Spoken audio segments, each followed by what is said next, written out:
Tungod gihapon sa pagdaot sa panahon, gibaha ang pipila ka lugar sa Cagayan de Oro City. Sayro nato ang dugang detalye ni pinagi sa live report ni Clyde Macascas. Clyde. Sakto ka na, Sara, daghang dalan sa Cagayan de Oro City ang nilubog sa tubig baha tungod sa pagbundak sa ulan dala matod pa sa Intertropical Convergence Zone.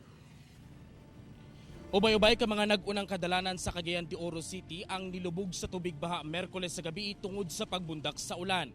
Pipila ka mga dalan ang gisirado sa mga motorista, samtang ang uban, one lane lang ang gipatuman.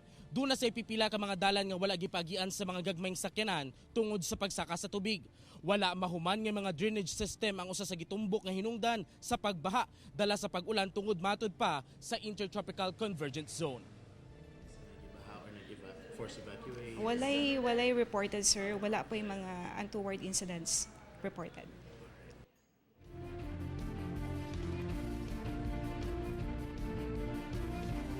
Usa ang barangay Kamaman-an dinia sa Cagayan de Oro City sa dunay mga proyekto dinia sa drainage system nga hangtod karon wala pa nahuman. Sumala sa mga residente naghatag nagperwisyo kanila kining drainage system nga hangtod karon wala pa nahuman kay lagi kung dunay pag-ulan magbanaw ang tubig ni ining kalsada.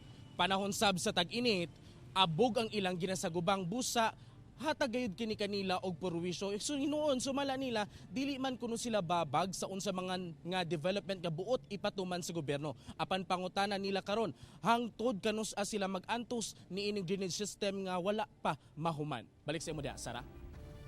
Daghang salamat, Clyde Macascas.